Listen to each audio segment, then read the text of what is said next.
Police in southern Kentucky are looking for a school bus thief. A man stole a bus late Monday night after it was parked at an elementary school in Whitley County.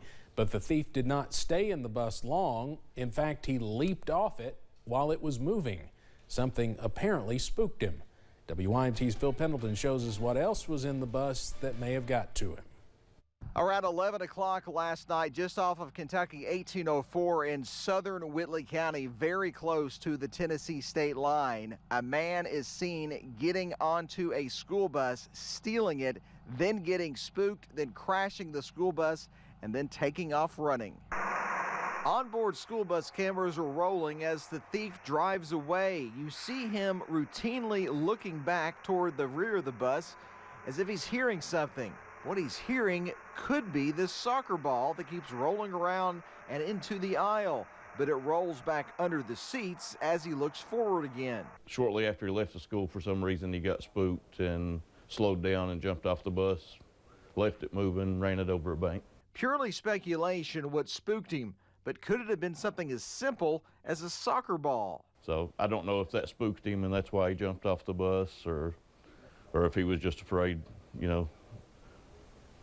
somebody was going to catch him.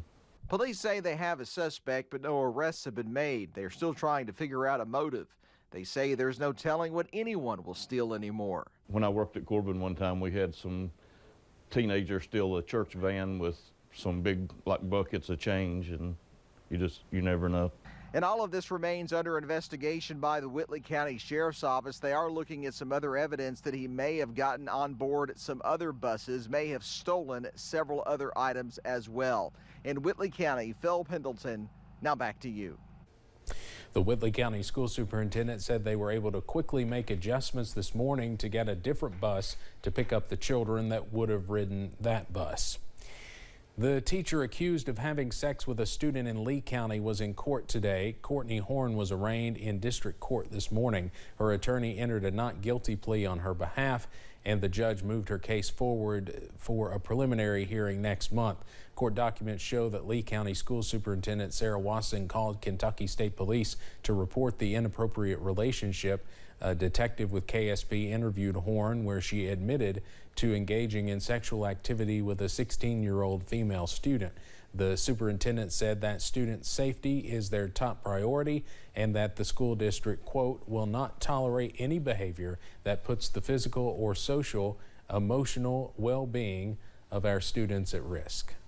Students in Clark County learned from home today. The school sent out a message this morning saying the district was taking an NTI day because a large amount of bus drivers called in sick. Drivers, monitors, and other transportation staff met with the superintendent today. They say they have concerns over safety and overcrowding issues. We do not know what came out of that meeting, but officials expect to have school tomorrow with bus drivers present. Now, coming up shortly over on our second channel, Heroes and Icons, we have the London Mayoral Forum live from the London Community Center. Candidates Judd Weaver, Jacob Kirby, and Randall Weddle will share views on a variety of topics. The questions posed during the forum were submitted by community members and randomly selected. The candidates are not aware of the questions ahead of time. Event organizers say the priority during the event will be giving each candidate a fair chance to share their views. Each candidate will have 60 seconds to respond to their particular question. Each of the additional candidates will have 30 seconds to rebut that. There will be 3 rounds of questions. The London mayoral election is open to City of London residents and will take place on primary day, May 17th. We will have a recap of the forum coming up tonight at 11. Now, the London Mayoral Forum will again be on our second channel, Heroes and Icons, H&I, beginning at 6:20. That's channel 307 in Laurel County. Excuse me. I'm going to have to get a drink of water here in a second. The forum will also be streamed on Apple TV, Roku, Amazon Fire Stick, WYMT.com, and view it. Save me effing, please.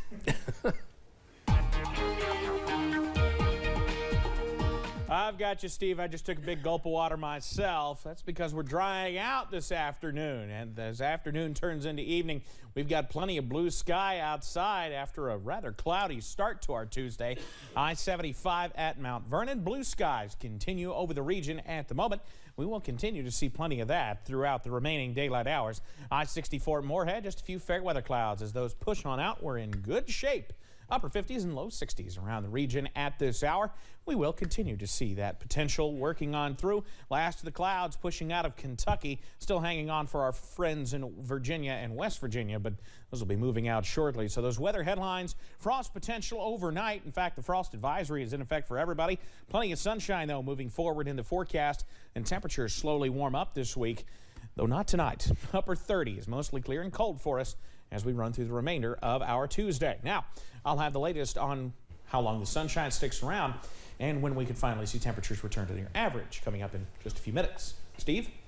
All right, Evan, thank you. The Kentucky State Police are in the middle of their Cover the Cruiser Week, a week where each KSP post spends an afternoon inviting folks to donate to an important cause and cover a police cruiser in stickers. WIMT's Keaton Hall is in Barberville with more on the unique fundraiser. Hundreds of names covering Trooper Shane Jacobs' cruiser, raising money for a special cause. Throughout the week across the state, each post will designate one day and come out and try to collect as much money as we can for Special Olympics. For $1, you get your name on one of these sheets of paper, and the object is try to cover this cruiser as much as we can. KSP's Cover the Cruiser Week is in its third year. Last time, more than $20,000 was raised. Trooper Jacobs is hoping to beat that mark this year.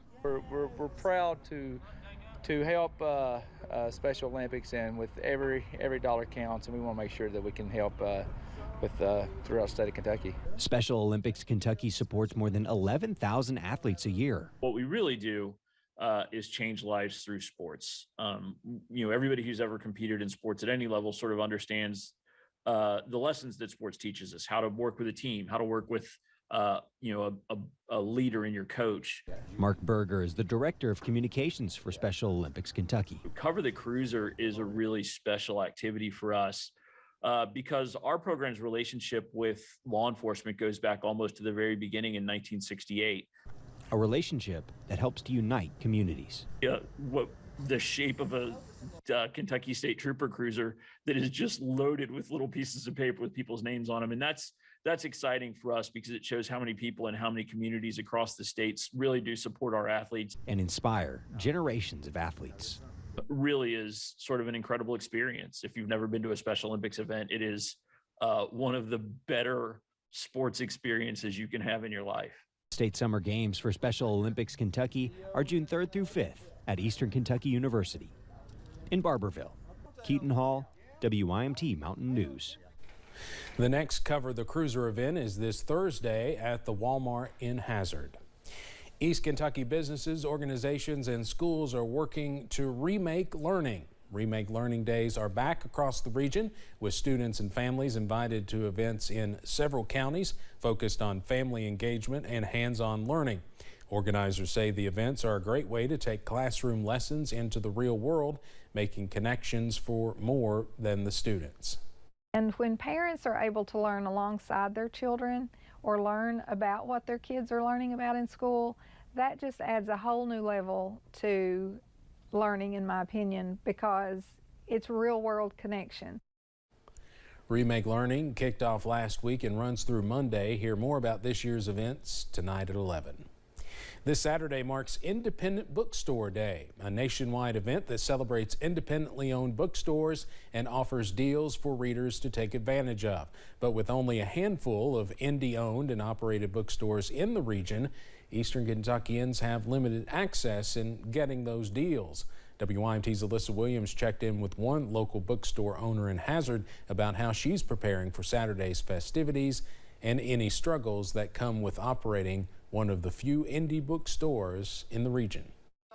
Saturday is for the book lovers. But it's a lot of freebies, a lot of giveaways, and signed books that are only available on this day. Independent bookstore owners across the nation are preparing for Independent Bookstore Day on Saturday. And that's the fun part for me, is knowing that You know, I can have events here in Hazard and try to bring people in that maybe normally wouldn't come into the bookstore. But for Eastern Kentuckians, there are only a handful of independently owned bookstores to visit. One of the reasons why I wanted to do this was because as a book lover, you know, you get to the day where you're like, all right, it's Independent Bookstore Day, you're excited, and then there's nowhere for you to go in your community.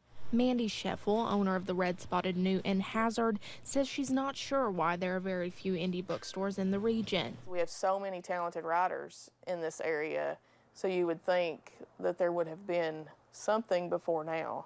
But Scheffel adds that events like Independent Bookstore Day can help to remind everyone of the joy that comes with visiting a local bookstore, even in a digitized world. I think it's important to literacy and a love of reading that you have somewhere that you connect to early on, and I think that's the real benefit. So yeah, I mean, I think every town needs a bookstore. Helping to honor the bookstores that are here in our region. In Hazard, Alyssa Williams, WYMT Mountain News. Red Spotted Newt owner Mandy Scheffel adds that she has chosen to partner with several other local businesses and organizations for this year's Independent Bookstore Day. The Red Spotted Newt will be open Saturday from noon until 6. Well, Noah Thompson is one step closer to being the next American Idol. The Louisa native performed John Mayer's song Heartbreak Warfare yesterday and earned his spot in the top 10. Thompson's song choice was suggested by Idol judge Luke Bryan, not Mayer's former love interest Katy Perry, who is also a judge on the show.